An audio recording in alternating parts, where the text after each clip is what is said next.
Hey, good morning, all. Welcome to the Common Good Podcast. It's Wednesday, July 14th. And, Wednesdays, our conversations follow along a faith path as we talk about what kind of religious, faith, spiritual expressions can be about the common good.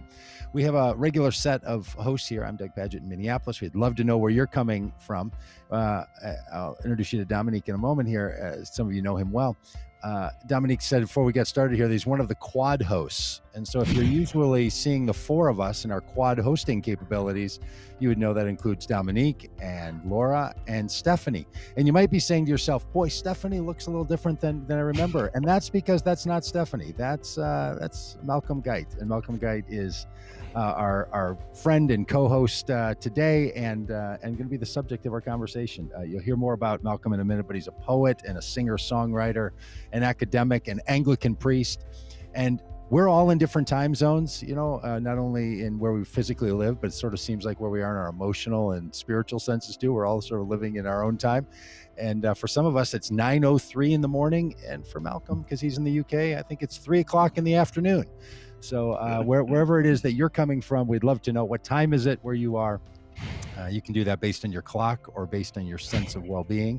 And we'd also love to know where you're coming from. So, Dominique, good to see you, friend. Nice to have you aboard. And it's going to be a fun day here with Malcolm.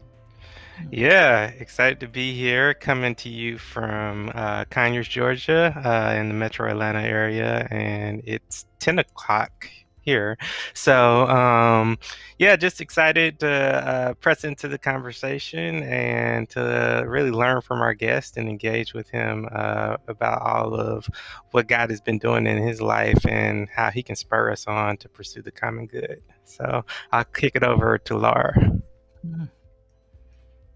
Yeah, hi there, guys. Laura Truax. I am gratefully in Central Time, pastor at LaSalle Street Church in downtown Chicago. And it's a glorious summer day right now. It's one of those days that all of creation is shouting for joy, it feels like. And we are so glad that you're with us. Thank you. Thank you for joining us. This is going to be a special day because Malcolm Guite is one of those guys who speaks the language of the spheres. Let me just put it that way. Malcolm is a poet. He's an academic. He's a churchman. And he stands at this rich intersection of imagination and concrete physical life. He operates in that space where he gives words and images and metaphors to these experiences that we have as we traverse this journey. Malcolm, before I kick it to you, I just want to share a quick moment on how I met you. The Duke School of Theology, the Divinity School, Duke University does a wonderful summer institute that I commend to any of our listeners. It's if you're orbiting around faith in the public square, then they do some rich resource building down there. And Malcolm and I were both part of one of their summer institutes from their Center for Reconciliation. And Malcolm was teaching around the role that the prophetic imagination plays in that public space. And he's since gone on to play a key role in Duke's initiative in theology and the arts, which is, I hope that we can talk a little bit about that too, Malcolm, today. But hearing him experiencing this richness and how language can be marshaled and awaken both all of our senses, our heart and our mind, and move us in deeper into the affairs of the world is one of the big takeaways of spending any time with Malcolm Guite. So Malcolm, let me pass it to you and do a little bit of intro on yourself and what you're up to right now.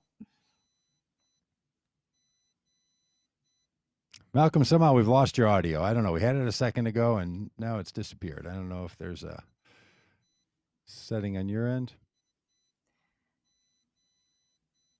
Honestly, friends, just moments ago, we were all chit-chatting, and everything was working fine. Yeah, there's been a little mute. It says guest has muted themselves. Oh, Malcolm, don't mute yourself.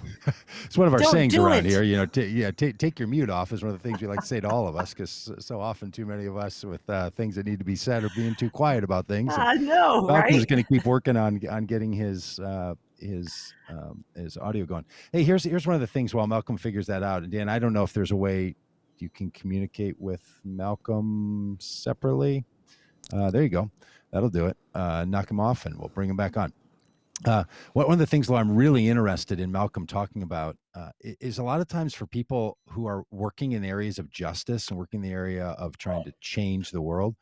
Am I back You're on? back, Malcolm. You're Glad to back. see you. Yay. Glad to see you. We were chatting here for a minute without you, so I'll let you take it from Yeah, here, I'm Malcolm. sorry. Yeah. I don't know how that happened. I didn't do anything. But anyway, I did the classic thing of hanging up and coming on again. So I hope There you go. Just Always works. restart like Okay. the Sabbath. It's a Sabbath Okay, yeah, move. splendid. So yes, thank you for that kind introduction, Laura, and it's very good to see you again. Even if it is only virtually, I hope we'll be able to reunite in real life at some point. So yes, you're right. I'm a poet, but I don't see poetry as some sort of airy-fairy, wispy thing that goes off marginally on the side or deals only with some kind of private subjectivity. I see poetry as a way of seeing things more clearly and sometimes anticipating or seeing in vision some of the things that we need to woo and bring into reality. I mean, there's a very fine account of poetry, a very early one, a great account of what poetry is in one of Shakespeare's early plays in A Midsummer Night's Dream, where he says, it's a great way of thinking about what poetry is and what it does. He says, the poet's eye in a fine frenzy rolling doth glance from heaven to earth, from earth to heaven. And as imagination bodies forth the form of things unknown, the poet's pen turns them to shapes and gives to airy nothing a local habitation and a name. So there's something about the comprehensiveness of the vision. In fact, he also says in the same speech a little bit there, he says, imagination apprehends more than cool reason ever comprehends. If it would but apprehend some joy, comprehend some bring of the joy. So there's the vision. It goes heaven to earth, earth to heaven, the invisible and the visible. It's all in there. But the key word, interestingly, it's a very literally bodily word that Shakespeare uses. He puts the words imagination and bodies together. He says imagination doesn't fly off into some weird abstraction. On the contrary, what poetic imagination does is it bodies forth the form of things unknown. It makes a habitation or a name. All those things you sort of half thought or glimpsed, they're almost like peripheral vision, you really needed to get a hold of. The poet finds a form or a shape or a body or an image or a symbol, and you see that, and then suddenly you can get it, and you can come in and meet it, and it can motivate you into action. Another thing that another poet later said was, Coleridge said, that poetry is to awaken the mind's attention, to remove the film of familiarity we've put over the world, and help us to see its freshness. So I think poetry is about truth-telling and clarity and embodying. It's not about a flight from reality.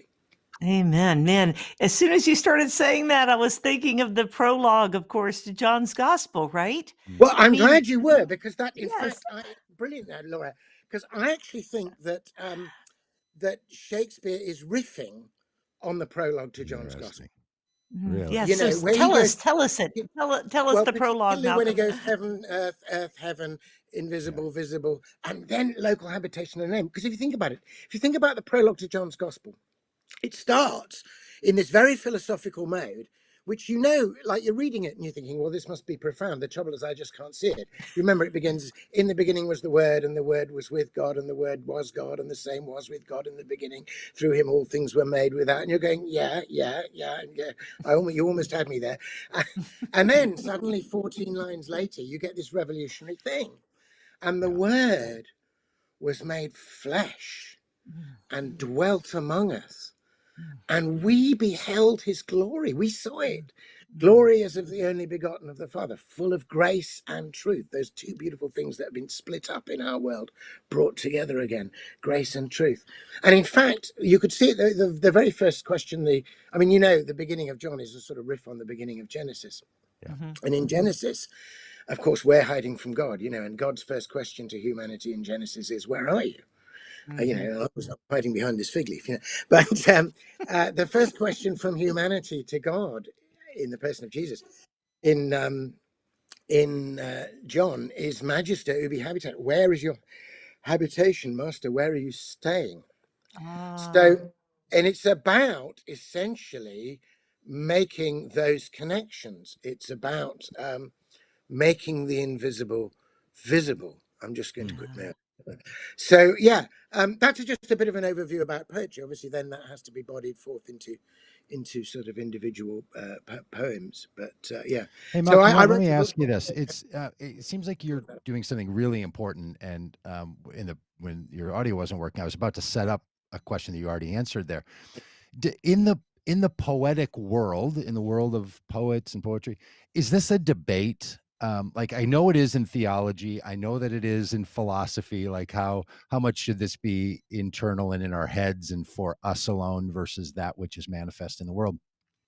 Is this also something when you're in poetry circles that people are talking about? I think you raised this question of, that it allows the bodies to come forth and to Yeah, embody it. yeah. Is that a debate inside of poetry? Because Well, I think I think there's a bit of a recovery going on. I think it might be fair to say that there was a point, maybe kind of post Eliot or post-war poetry, that poetry did take a slightly odd, fractured internal turn, where it could become just privately confessional and subjective and increasingly obscure, and in that sense relevant only to its writer and one or two other people. yeah, And I think that was a false road, from which I think poetry more widely now, particularly with the recovery of performance poetry, spoken word poetry, which is very much out in the streets and has its own audience. That's been part of it.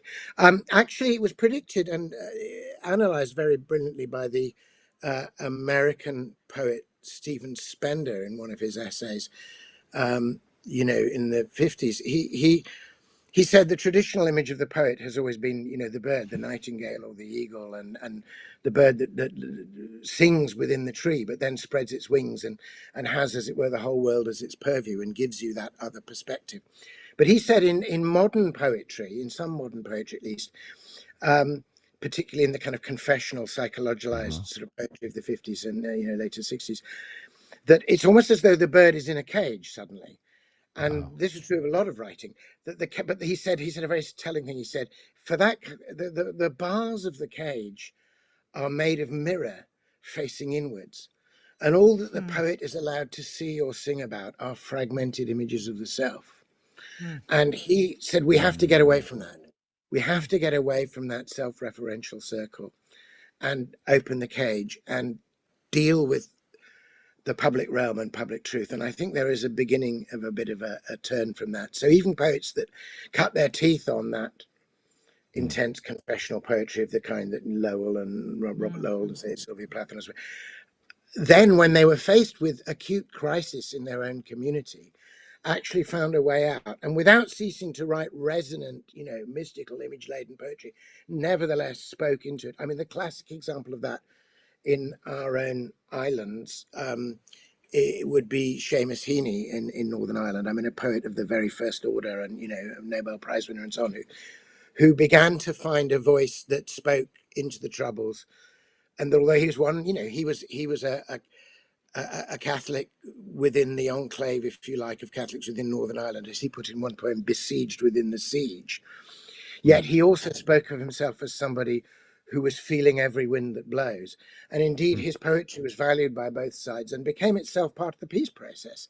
So that in the end, when the Good Friday Agreement was signed, and President Clinton at that time went over for part of that, he was quoting Seamus Heaney's poetry, that time when hope and history rhyme. So Heaney, as an example, Czesław Milosz in the Polish-American poet, whose poetry had a massive effect on what was going on in his own country and was kind of sustaining Solidarność and all of this, Oh boy, that internet connection's a challenge, isn't it? Yeah, it looks Yeah, like go we ahead. We'll lost just Malcolm for a keep minute. going. Maybe Dang. he'll pop back in and catch up. Y- You know, I love where he's going with this, though. That poetry and the arts, I yes, there you Yeah. are. Hey, I hey, don't know what it is. I'm must be some technical glitch somewhere, which is causing me rather like a Harry Potter character to apparate and disapparate. You know. well, can You're I just right step in on. with You're a? just right on brand there, Malcolm. You're right Yeah, on brand. Yeah. Get that pipe Yeah. out. You spend yeah. your whole time trying to be Gandalf, and you wind up as Hagrid. It's Yeah. Well, let me just pop in with a question real quick on this, Malcolm, because I think where you're going, that intersection of the poetic imagination into the public space, right, and um, how poetry particularly can inform the events on the street. I mean, the Mm, events of how we give meaning and structure to yeah, this engagement we have in the affairs of the day, right? yeah, That's where you're going with Seamus Heaney. Talk yeah, a little bit about that in your own latest work, right? You've got a yeah. new book that came out. Wasn't it just a few months ago that Yeah, it was. David's Yeah, Crown came out? And talk yeah. about that a little bit. And of course, just briefly to link back to Heaney, it did make a difference in the public sphere, but it was not the same as direct political rhetoric or Yes, sloganizing. right, It right. was lifting these things to another sphere. It's trying to give a more permanent expression. And often Heaney's poetry, written out of the troubles there, could then speak into other places of division. So it wasn't, time limited. But I Hmm. certainly found that this was the case. My most recent project, the book you referred to, is called David's Crown. And it's a cycle of 150 15-line poems written in response to the 150 Psalms in the book of Psalms, that extraordinary collection of powerful poetry right at the heart of the Bible. And as an Anglican priest, it's part of my gig, as it were, that I recite the Psalms daily. It's like a lectionary. You go through it, and I have to say, if you're doing this, going through them every day, I confess that sometimes it does get a bit routine, and they sort of, they trip off the tongue, and you're not necessarily giving your full. It's like, did I just say that? And but I found that when we were all in the first severe lockdown, as the full enormity of the COVID crisis began to dawn on us, and we were seeing terrible queues of ambulances and the death toll rising, and we couldn't go anywhere apart from our allowed 1 hour of exercise every day, walking outside. I suddenly found the Book of Psalms speaking to me in a Huh. profound and powerful way.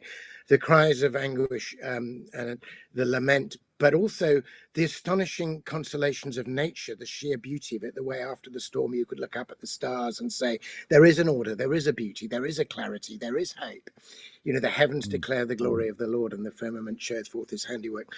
And I began to discern a kind of interest in the connections and a sense of the journey of the whole Psalter, going down, as it were, to the nadir of Psalm 88, which has no consolation, no yet, no nevertheless. It's just Mm. sheer.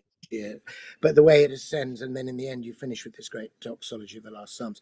So I began to write a series of poems. I write in iambic pentameter, which is a 5-stress meter, but it has 10 syllables. And so each of my poems was 15 of these lines, making 150 syllables, so which they're each like a little epitome of the Psalter. And there are various other sort of things to do with the technique of it, was relating to the Psalms.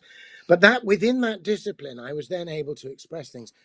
And some quite surprising things happened, one of which was my realization of how many of the Psalms, I mean, you think, 10, 14, 194, really cry out for justice and tell you again and again that God is listening to the poor, and that God will overturn corrupt judges, and that God is not satisfied with our partiality, but is no respecter of persons, and will see the poor to their rights.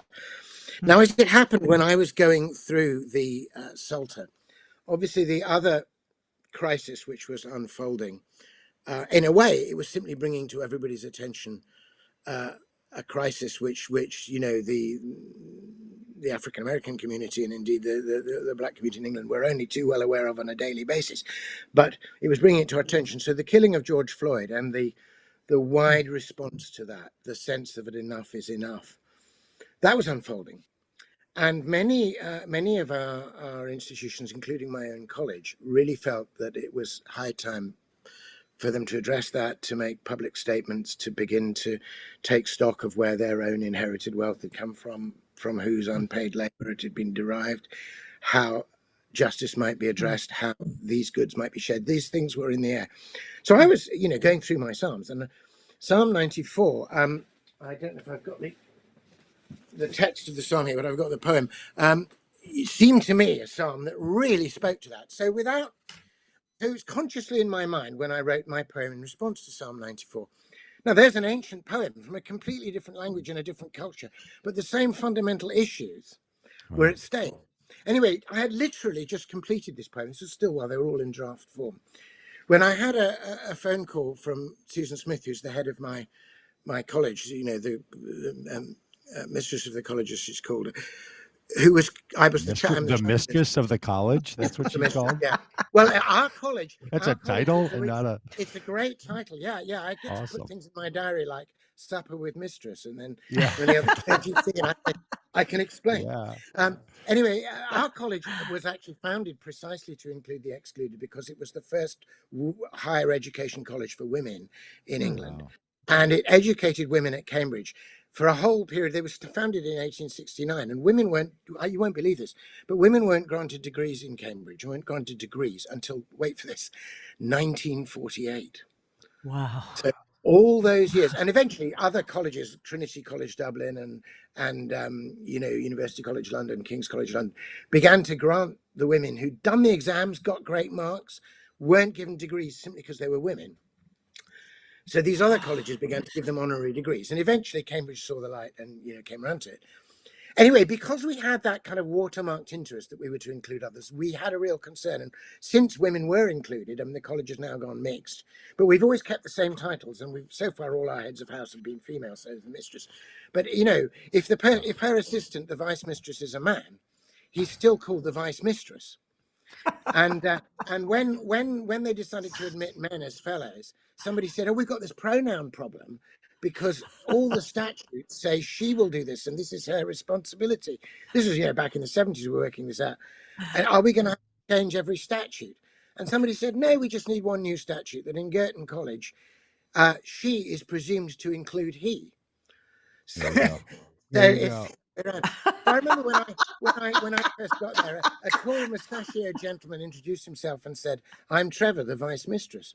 Anyway, the fact is that the mistress called me up and said, "I really think," I'm a chaplain, so I'm one of the English fellows, so we really need to make a response, in terms of the George Floyd killing and Black Lives Matter, and we've been aiming at inclusion, and we've got a better inclusivity and diversity than most Cambridge colleges, but it's nothing like good enough, and we need to say something publicly. Now, although it has a chaplain, it's essentially a secular institution. Now, I just literally finished writing the poem, which I'm about to read to you, and I just chanced my arm. I said to her, "Look, I've literally just finished writing this poem, which on the one hand draws from this ancient text from another culture, but on the other hand seemed to me to speak directly into the present situation. Can I read it to you?" And I read it to her, and she said, "That's it. That's what we want to say." And although I hadn't been into college for months, they brought me under strict COVID things and with a mask and a long distance camera, and I read the poem. They recorded it and filmed it in the chapel as the college's official response to these things.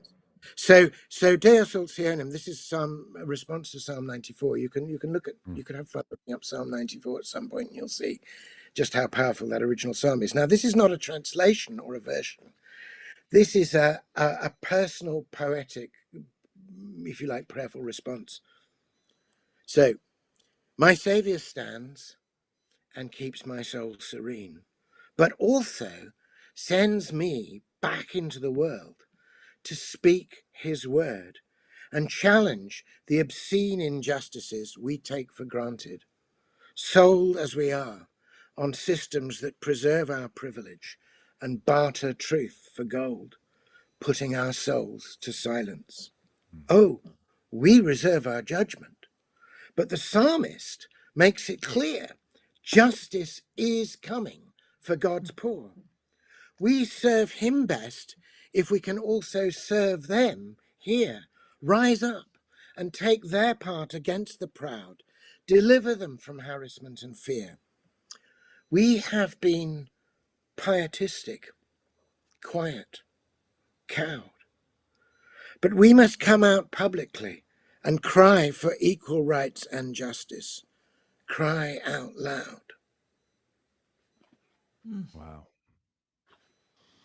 Malcolm, that's so perfectly poetic and powerful.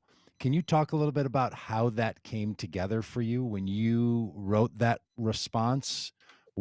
Was the beginning of it already there? Was it that end that you started with? How did that come Right. into Well, shape? that rather opens up a little thing about the structure of the whole. It's the poems can be read as I've just read you that one as individual poems, but they're also a sequence. They're almost like one long poem, Wow. and they are what is called a corona. Now, for obvious reasons, I chose this particular poetic form. A corona, as you may know, is the Latin word for crown.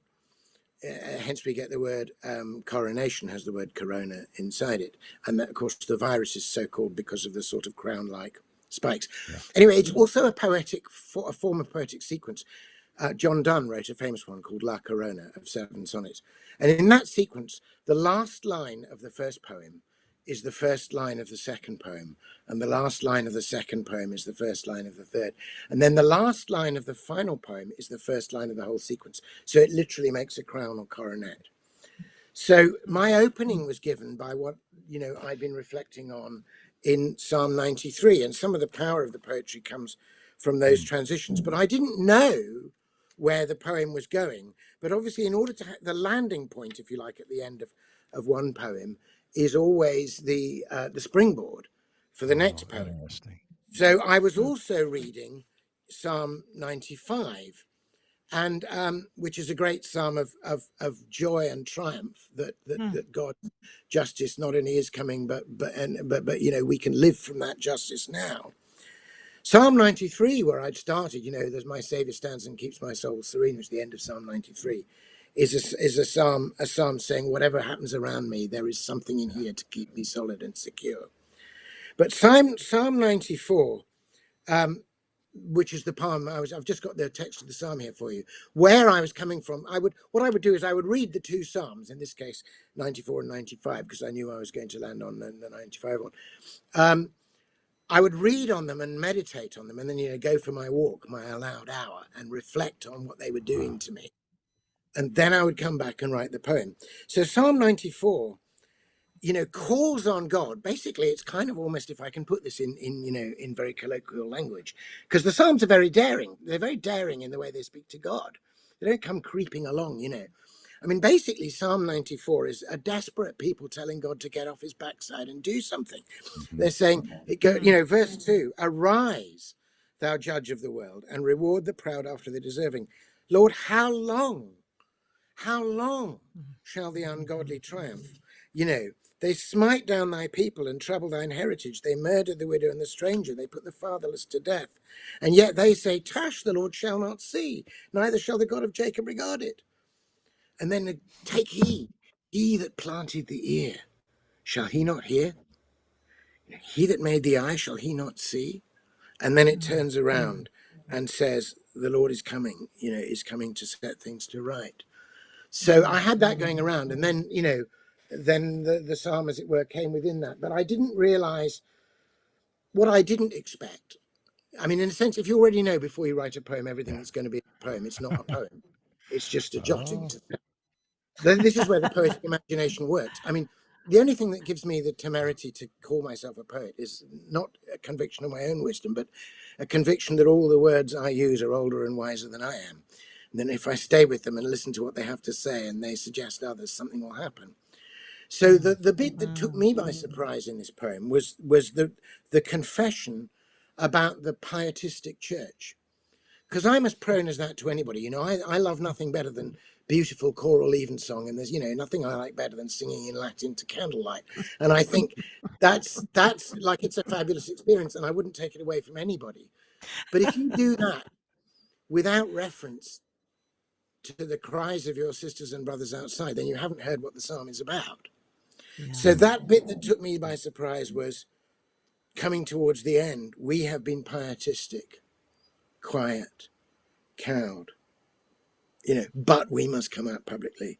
Yeah. And then cowed there, there's a quite elaborate rhyming scheme. It's called terza rima, and cowed is the answering and rebuking rhyme to proud, and finishes and is then redeemed by the idea of cry out loud. Wow. So there's a movement from pride, false pride, to humility, the confession of having been cowed, and then the courage to cry out loud. And that's actually echoed in the chime of the rhymes, as it were. You know, Malcolm, this kind of reminds me of a interview I heard recently. Jeff Tweedy from Wilco was Oh, yeah, being great. Yeah. yeah, you might even know him, right? He was being I don't know him, interviewed but I by know the music. uh, I'd okay, like he was being interviewed by Ezra Klein on Right. his podcast, and Klein had taken the advice that Jeff Tweedy had put out in his last book about do something that you're very bad at, and just like give yourself over to doing something that you're bad at. And so Klein was saying, yeah, I've been writing this very bad poetry, and they were trying to unpack what made Ezra Klein's poetry so bad. And Tweety finally said, you're trying, you live in a world where you're trying to tell people the truth. And I am trying to experience the truth. I'm trying to help people experience the truth. And that feels like what poetry does. It tries to move us into a place where it's not about the logical argumentation. It's about experience something, that we might call gut theology, right? Yeah, It's true, and you may not know all the languages and the structures for why it's true, but it's true. yeah. Yeah, Well, that's that to do feels with like and this. I think gut language is very. I think poetry is a form of embodied knowing. The point about poetry is precisely that it has rhythm, it has a pattern of sound. It's based, particularly the sort of the classic English meter, the iamb, where iambic pentameter means five of this. Well, that iamb, it's a way of describing, it goes unstressed, stressed. So the iamb is badum, If you think about, I don't know, shall I compare thee to a summer's day? Da-dum, da-dum, da-dum, da-dum, da-dum, ba-dum. It's actually the heartbeat. Oh. And you're organizing it. So it's a kind of bodily thing. Actually, it might be appropriate. This, you might say, is exactly the opposite of the kind of poem I've just written to you. And this is a poem which is simultaneously about poetry and about prayer. Or I expected it to be just about poetry, and then I realized it was about prayer as well when I wrote it. But this is about, in some ways, poetry has also been described as language slowed down. You can't skim read it. It makes you pause. And the reason why it's therefore about experience rather than simply telling is that you experience it bodily. And I tried to get that in this poem. This poem is called The Singing Bowl. And, it's partly the metaphor in it. I have one of these lovely Tibetan singing bowls where you don't even have to strike the bowl. You just kind of run, it's a bit like your finger around a wine glass. You kind of run the beater tremblingly around it and it sort of quivers into sound. But only if it's empty, then it's resonant. We had a singing bowl. This poem partly arose out of the fact that we had a singing bowl that I loved, but which was near the door. So everybody started putting their keys and gloves. And then one day I'm going, I need that resonant sound. And I run the beater and it goes, And why did I need the sound? Because I was stressed out, because my life was so cluttered up, I wasn't hearing anymore. So I had to empty the singing bowl in order to get it to sound. And I was going, duh. So anyway, here's the poem. But it's about what I think is needful for poetry before it can do anything else, just in order to be poetry rather than yet another tweet. So here we go, Singing Bowl. Begin the song exactly where you are. Remain within the world of which you're made. Call nothing common in the earth or air. Accept it all and let it be for good. Start with the very breath you breathe in now.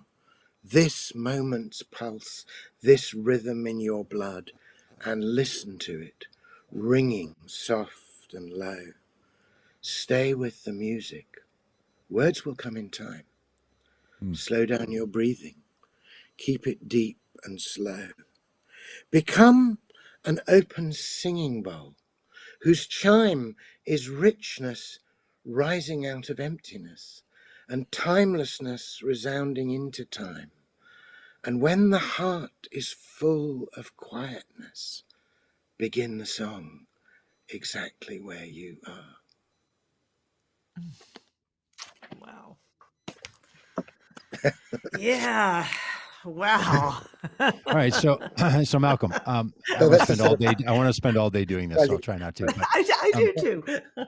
I've long been trying to figure out what makes a poem because I realized it doesn't have to rhyme. It doesn't have to be about love. Like, what is it that makes a poem? And I've settled on its function in life, like what it does is performative act. And I'm interested in your thought on that. But you also made this earlier comment that something's not that like what keeps a poem from just becoming a tweet, or what becomes a poem from becoming an instruction or from becoming a slogan. You're also a singer songwriter, and as an Anglican priest, you're a liturgist, so you're thinking about that. Uh, can you talk about the relationship of those, like of singer Yeah, songwriter and yeah, community action, yeah. a service or a liturgy and poetry? Yeah, that's a good question. Maybe we should just deal with the liturgy thing first. There is a genuine parallel between good liturgy and good poetry, in that a poem is a made thing. It's a pattern of words which you're invited to enter into, and which, if it's a good poem, takes you on a transformative journey, and you have been furthered in some way. Something's been opened up and made possible to you as a result of your journey into and through the poem. Some sort of transformation is at least available. And that's certainly true of liturgy. There's a very fine old book about liturgy, whose best of whose wisdom is almost in the title. It's by Dom Gregory Dix. It's called The Shape of the Liturgy. And it's about, the liturgy is not just a hymn sandwich. It's not just, Bible verse, hymn, well, some liturgies are, but it shouldn't be. The idea is that you start somewhere and you're drawn forward, and all your hesitations are acknowledged and accommodated before you move on. I mean, the classic example of that would be the liturgy for the communion in the Book of Common Prayer, which is one that I use a lot. It goes back to 1660. In that, the priest comes on at the very beginning without acknowledging anything, just in a very distant, a single person in the distance recites in a low voice the Lord's Prayer. So your experience sitting in the back pew is that there's something happening up at the holy end, which you half catch, but which you're not quite part of. Nice. Then comes an invitation to open up your heart. Then come a series of beckonings forward. No, I'm not worthy. I'm not ready. No, okay, confess, keep coming forward. And eventually everybody comes up, receives from the same chalice and the bread and wine. And the very first thing you do is say the Lord's Prayer. Now, some people would have said, look, haven't we already had that? But that's the whole point. You've moved from these scattered people who can't quite say this to being one people saying it all together, having heard it previously at a distance. There's a journey. So when I was first ordained, I had begun to write poetry. I was still really honing the craft, but I wanted to be a poet. But I then saw I had this strong vocation to be a priest. And at first, actually for the first 7 years after my ordination, I didn't write any poetry. And that wasn't some sort of weird vow or commandment of obedience like happened to poor Jeremy Hopkins, where his superior told him. Right.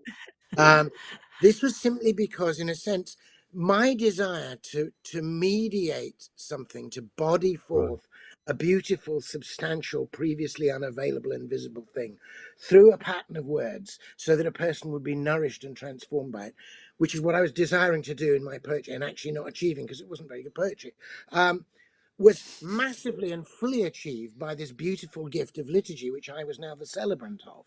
Wow. And likewise, the poetic skills that I've been trying to hone, which are as much to do with listening as speaking. You're listening to what the words of other poems are saying, to what language itself is saying. And then you're trying to make a new shape out of what is already given, which has a new coherence and makes sense.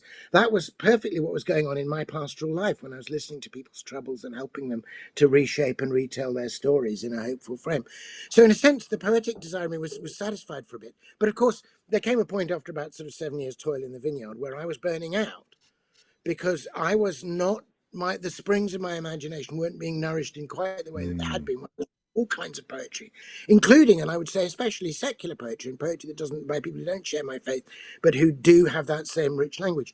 So my bishop gave me a break. He said, well, let's pretend you're on sabbatical. He just knew I really needed a break. He said, well, you can write a report for me about it afterwards, but basically do what you need to do. And I realized that what I needed to do was read poetry. And over about 3 months, I kind of reread the corpus of English poetry, but I read it in a new way. And it made a new shift. Because I was a victim as much as anybody, I think, of the romantic, post-romantic, and then, modernist view of the poet as this odd, detached, peculiar person in their own weird poetic world, saying their own strange things which nobody else understands. And if it's difficult and you don't understand it, it must be poetry, that kind of thing, which I think is a disastrous dead end, I mean, of course, as a priest, I'd become quite the opposite. I'd become the servant of a community, the bard of a tribe. I'd daily face the discipline of setting my own ego aside and trying to articulate something common and yet put my heart into it. So I discovered the difference between the ego and the heart, for a start, which is always a useful lesson to learn, even if late in life. So when I came back to poetry, after that, if you like, training in liturgy, I had a new conception of what it was. And I didn't want to be the isolated, romantic, Byronic genius, sort of throwing poses on the edge of the void, which is kind of what I've been before. I wanted to be the bard of a tribe. Wow. I kind of found my tribe, and I knew they needed a bard, and I discovered that I could do it. And so that's what I've sort of, partly deliberately, partly accidentally become. So then I began to see my priesthood and my poethood, if you like, as not two different vocations in tension with one another, but as essentially two sides of the same coin. So that would be my response to your first thing. Now, on the singer-songwriter thing, it's more of a technical reply, but it's quite important. I find it easier to write songs than poems in some respects, and I write them more quickly. But that's partly because the music is doing half the work. When you have a music and a tune, that is also part of the meaning. So whereas I think Dylan is a great poet, I don't think you can understand his poetry outside of the music of the songs, including the long, strange, drawling way he says the words. I think that is part of the meaning. A voice like sand and glue, as David Bowie said of him. But when I'm writing songs, I'm letting a melody do part of the work. I'm letting the structure of the music do part of the work. And the words are only therefore carrying half the burden. But when I write poetry, I regard it as no less musical a form. But for me, the poems, as well as doing the work of meaning making and conveying, also have to do the musical work. And that to me is very important. And that's why, this is a bit of, I know poetry doesn't have to rhyme, and it doesn't, and I'm perfectly happy for other people to write free verse. Although I think there's a danger that some free verse is in fact just chopped prose. It's just calls itself a poem because the lines don't get to the end of the page. But when you ask the poet why did that line end there and this one start here, they don't actually know. Anyway, that's what I say. So for me, the musicality of the poem is really important, and in fact, it's very important, particularly in these dire times that we live in, when you're trying to voice the lament of the people. I once had the great privilege of interviewing Seamus Heaney and I subsequently came to know him towards the end of his life, and he was a huge, huge encouragement to me. But anyway, he was awarded back in the early 2000s, 2001 or two. He was awarded the Wilfred Owen Memorial Prize, which since he'd already got the Nobel Prize, you might say it's no big deal, but he cared about it. Because Wilfred Owen, of course, was the great poet of the First World War, a Shropshire man, and it was a Shropshire Association that had this prize. And by giving it to Heaney, they were essentially saying you are a war poet, and I think he was recognising that as well. But so he and I started our conversation about Wilfred Owen, and we were just enjoying Wilfred Owen together. And I talked about Wilfred Poem's sonnet, Anthem for Doomed Youth, which is very interesting because it speaks about the horror of the battlefields of the Western Front, but it brings to bear upon it the beautiful cadences and imagery and language of a kind of beautiful evensong in the villages that these soldiers had left, and the bells of the church. So I started to quote the first line, and as soon as I did so, like, Heaney kind of came alive and quoted most of the rest of the poem out loud. Now, you may remember that poem begins, "What passing bells for these who die as cattle? Only the monstrous anger of the guns. Only the stuttering rifle's rapid rattle can patter out their hasty orisons." So Heaney's quoting this. Wow. And he suddenly says, listen to the sound of that. Just listen to the sound of it. And then he suddenly said, and this is just one of the most helpful things about poetry that I've ever heard a poet say. He said, I think of all the musicality, what's called the prosody of a poem, you know, the assonance, the alliteration, the rhyme, the meter. He said, I think it's a bit like the sort of joists underneath a floor that give the floor its structure and buoyancy, particularly if it's a dance floor, a little bit of spring. And they're necessary, otherwise the planks of the floor would sag or crack. And then he said, the greater the weight of grief a line is asked to bear, the more musically undersprung it must be. It's not the case that to express Wow. lament, we need ugly, jagged, but we need the musicality to help us sustain the grief. Yeah. And I suddenly realized how that totally shows how Heaney's own poetry about the troubled works and the great elegies that he wrote for those who died. Yeah. But also, it informed my whole approach to poetry afterwards. Yeah. And he just seemed to pull this metaphor about the underspringing of the floor, just like out of nowhere. You know, my daughter saying, like, okay, now I know why you're a Nobel laureate. You know, So Malcolm, I mean, that gets to our current moment, doesn't it? I mean, we need that spring. We need the joists. Yeah. Yeah. Exactly, we do, and that's where we need the arts, and that's why I think, I mean, to go back to poetry for a minute, I think because poetry did abandon some of its musicality, it's now beginning to recover it, and I hope I'm part of that recovery. But if you ask, where did the beautifully formed, you know, mellifluous, metrically regular and resonant poetry go when it was kind of driven off the page by the sort of post-Eliot generation? Well, it didn't disappear. Where it went is onto records. And if you just take, let's just take a very famously beautiful lyric from Byron, just a love poem. She walks in beauty like the night of cloudless climes and starry skies, and all that's best of dark and bright meet in her aspect and her eyes. And if you ask yourself the question, who's writing like that now? The answer is actually Leonard Cohen and Bob Dylan, you know, and Van Morrison. I mean, they are, they've taken those forms. And in fact, there's a late record of Leonard Cohen's where he simply recites that poem in that beautiful deep voice. He you know, and he recites, you know, we'll go no more a roving so late into the night. So that particular musicality of English poetry found its way, if you like, back. I mean, it was of course, lyric poetry, as the word lyric suggests, which has the word lyre, originally started as an oral tradition. And then with literacy, it migrated to the page. Interesting. Yeah. And to some degree, we're entering into a new oral age because of these media. So poetry's kind of come home in a way to spoken word performance or performance with music behind it. Yeah. So when we think about when I think about poetry and particularly scripture, kind of the one of the ways I see that most crystallized, admittedly informed by authors like Brueggemann and Heschel, is through the prophets. Could you talk about kind of the poetic tradition of the prophets and the role in which kind of prophecy plays in helping us live in the tensions of the now and the not yet? Good. Thank you. Yeah, that's an absolutely great question, Dominic. And of course, you alluded there quite properly to Brueggemann, and he wrote a book called The Prophetic Imagination, and, you know, very much looking at this. And of course, let's go back to that Shakespearean definition as imagination bodies forth of the form of things unknown, and the poet's eye glancing from heaven to earth. There's a sense in which the prophetic imagination is able to see beyond, you know, what the physicists call the event horizon.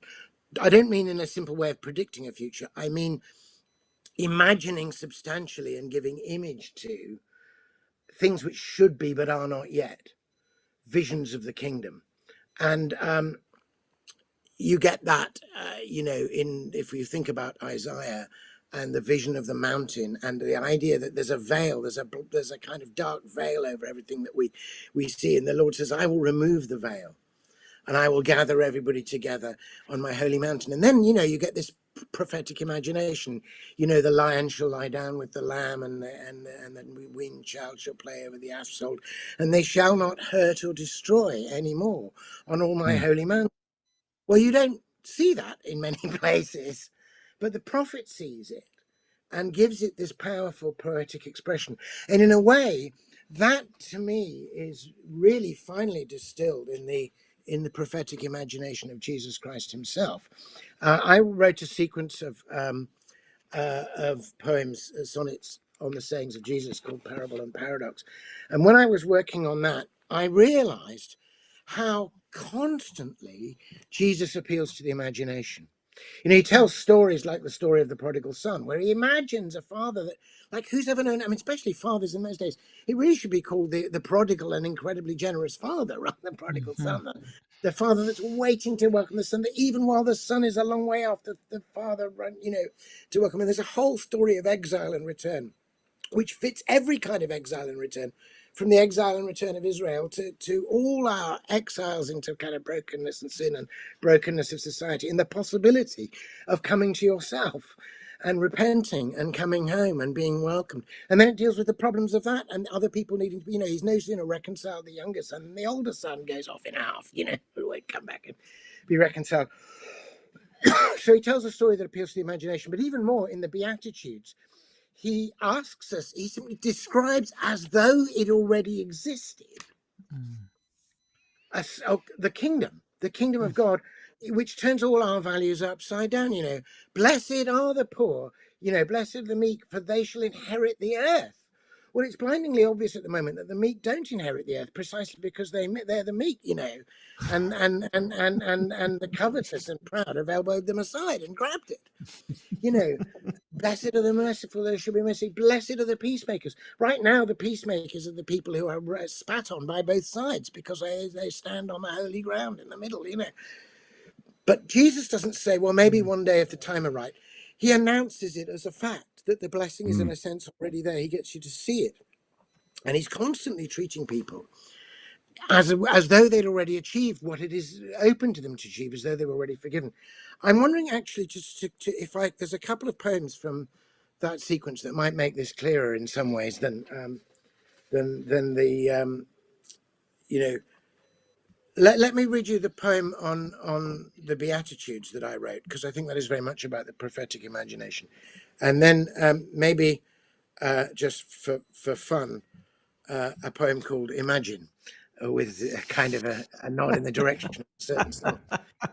So here's my poem on the Beatitudes. You remember the Beatitudes that, blessed are the poor, theirs is the kingdom of heaven. Blessed are those that mourn, they will be comforted. Blessed are the meek, they shall inherit the earth. Blessed are they which do hunger and thirst after righteousness, they shall be satisfied. And then, of course, you remember that's all framed in the discourse with Jesus putting this really interesting image of a lantern set on a hill. That's what the prophetic imagination is. It allows you to see things currently in the dark. And he says, don't keep the lantern under a bushel. To be honest, I think a lot of confessional, privatized, subjective post-war poetry has just taken the lantern of poetry and shoved it under the bushel of the fractured ego of the tortured poet, rather than actually, letting it shine out there.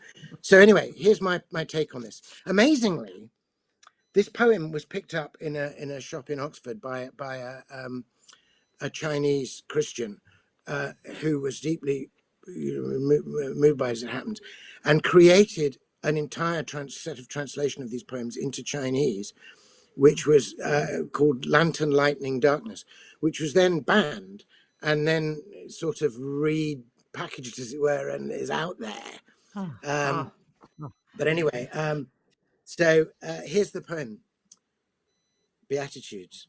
I bless you who have spelt your blessings out and set this lovely lantern on a hill, lightening darkness and dispelling doubt, by lifting for a little while the veil. For longing is the veil of satisfaction, and grief the veil of future happiness. I glimpse beneath the veil of persecution the coming kingdom's overflowing bliss. Oh, make me pure of heart, and help me see amongst the shadows and amidst the morning the promised comforter, alive and free, the kingdom coming and the sun returning, that even in this pre-dawn dark I might at once reveal and revel in your light. So that sense of the pre-dawn dark and the revelation. Yeah. Anyway, Yeah. the other one I felt was just that he does appeal to the imagination all the time. So I wrote a poem called Imagine, which was my riff on each of the poems in this sequence is a riff on a particular saying of Jesus. So this was my riff on that very difficult saying, which is nothing like quoted enough. And it could be do with being really learned by some of the most judgmental finger-pointing churches that seem to do nothing but select other people for blame, not realizing, of course, that when you point the finger at somebody, you're always pointing three fingers back at yourself. Anyway, Jesus says, you remember in Luke 6:37, judge not and ye shall not be judged, condemn not and ye shall not be condemned, forgive and ye shall be forgiven. So this is my poem. It's called Imagine, with obviously a nod to a certain song. And it's also got a little nod to a poem of Yeats. Do not judge, and you will not be judged. Imagine if we took those words to heart, unselved ourselves, and took another's part, silenced the accuser, dropped the grudge. Do not condemn, you will not be condemned. Imagine if we lived our lives from this and met each other's outcasts face to face. Imagine if the blood-dimmed tide was stemmed. Forgive, and you yourselves will be forgiven. What if we walked together on this path? What if the whole world laid aside its wrath and things were done on earth as though in heaven, as though the heart's dark knots were all undone, as though the stream weren't the only one? So Good. That's Wow. I've been vaguely waiting for a cease and desist letter from the Lennon estate. Malcolm, this has been such a treat. Anyway, so that so was all provoked by Dominique's question. Thank you. we do have to go, but I just have one question for you about the image or the picture behind you on the wall there. I always find it intriguing when people have picked these things behind them. What is that one? I feel like it says poet on it. Oh, golly, what yeah, is that's that? that's a really weird thing. Actually, I'll get it so you can see it. There's a bit of a story about that. So, I was in Edinburgh. Oh, it's much bigger than at the I Edinburgh thought. Festival That's a at the big time. house here. Somebody did a whole kind of dance and choreography sequence based on my sonnets about the Stations of the Cross. So I was up in Edinburgh, and I had a bit of a break, and I was walking along, and I saw this. I'll just show you the picture. So I saw this this graffito saying "poet," just literally. I don't know if this is in the screen. I have to put the other way down. Yeah. It's great. Literally on a piece of street furniture, right? And I did that thing that you're never supposed to do because I just liked it so much. I literally handed my phone to a passing stranger and said, could you take a photo of this? And fortunately, they didn't run away with the phone, and they just took the phone. So I put it, I don't know, I put it on my Facebook or something without really thinking about it. But there was a painter I know in Canada, an excellent painter called Fay Hall, who saw it and decided to do a painting based on it. That's great. And so I kind of have it on the wall to remind myself of what I'm supposed to do. But also, the point about it, of course, is that the word poet was there long before I rocked up on the scene.